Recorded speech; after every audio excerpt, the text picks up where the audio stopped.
एक गांव था रतनपुर, जहां सुबह सूरज से पहले लोगों की मेहनत जाग जाती थी और रात सूरज के बाद भी थकान सो नहीं पाती थी।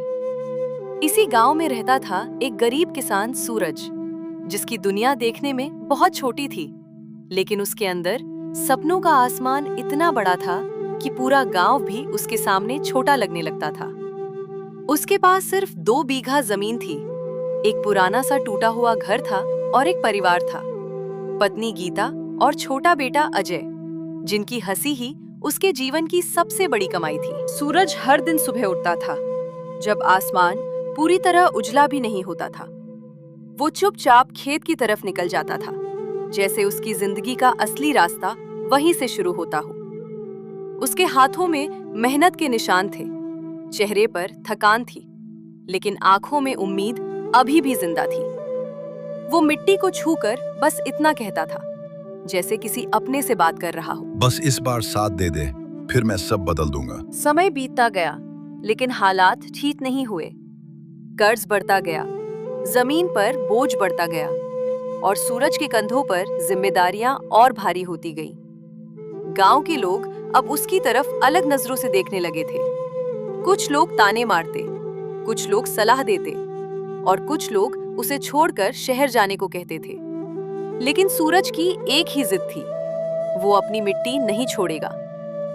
एक दिन सूरज का बेटा अजय उसके साथ खेत में गया। सूरज हल चला रहा था और अजय उसके पीछे पीछे चल रहा था। सूरज के चेहरे पर पसीना था, लेकिन बेटा उसकी ताकत था। अचानक अजय ने पूछा, एक ऐसा सवाल जो किसी भी पिता के दिल को हिला सकता था। बाबा, हम हमेशा गरीब ही रहेंगे क्या? सूरज का हल रुक गया, हवा भी जैसे उस पर थम गई। वो कुछ देर चुप रहा, फिर अपने बेटे की तरफ देखा और मुस्कुराने की कोशिश की, लेकिन उसकी आंखें सच बोल रही थीं। नहीं बेटा, तू बड़ा होगा तो सब बदल देगा। लेकिन अंदर ही अंदर सूरज जानता था कि बदलाव इतना आसान नहीं होता। उस साल मौसम ने जैसे गांव से दुश्मनी कर ली थी। आसमान साफ रहता था, सूरज तेज जलता था और जमीन धीरे धीरे सूखती जा रही थी। खेतों में दरारें पड़ गई थीं, जैसे धरती भी टूट रही हो। कुएं सूखने लगे थे और लोग पानी के लिए परेशान थे। सूरज रोज आसमान की तरफ देखता था, जैसे भगवान से कोई सवाल पूछ रहा हो, लेकिन आसमान खामोश था। फिर एक दिन वह हुआ जिसकी किसी ने उम्मीद नहीं की थी। तेज धूल भरी आंधी आई। हवा इतनी तेज थी कि पेड़ झुक गए, खेतों की मिट्टी उड़ने लगी और देखते ही देखते सूरज की पूरी फसल बर्बाद हो गई।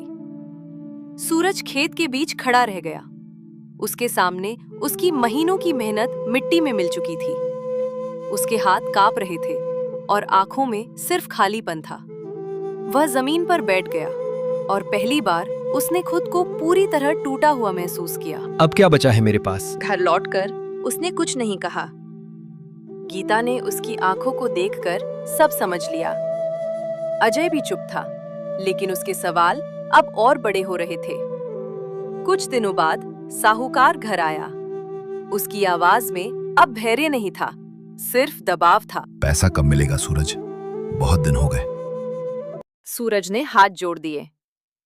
इस बार कुछ नहीं बचा, अगली फसल में सब चुका दूंगा। लेकिन अगली फसल के लिए उसके पास न बीज थे, न पानी और न ही हिम्मत बची थी।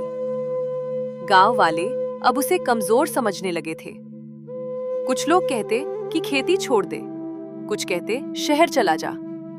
लेकिन सूरज हर बार बस इतना कहता, मैं अपनी मिट्टी नहीं छोड़ सकता, चाहे कुछ भी हो जाए। एक दिन गांव में एक सरकारी अधिकारी आया। उसने किसानों के लिए नई तकनीक, नई खेती और कम पानी में फसल उगाने के तरीके बताए। सूरज पहली बार उस बात को ध्यान से सुन रहा था। उसके अंदर कहीं बहुत गहरे दबी हुई उम्मीद फिर से हल्की सी सांस लेने लगी थी।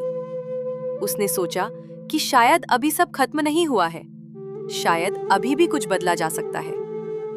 सूरज ने नई तकनीक अपनाई। शुरुआत मुश्किल थी, लोग हंसते थे, गलतियां होती थीं, लेकिन वो रुकता नहीं था। धीरे धीरे खेत में बदलाव आने लगा। सूखी जमीन पर फिर से हरियाली दिखने लगी। सूरज की आंखों में पहली बार हल्की सी चमक लौट आई थी। उस दिन रतनपुर में सिर्फ फसल नहीं उगी थी, उस दिन एक किसान का सपना सच हुआ था। वक्त ने सूरज को हराया नहीं था, वक्त उसे जीतने के लिए तैयार कर रहा था। और उस शाम के बाद रतनपुर के हर खेत में एक नया सूरज उगने लगा।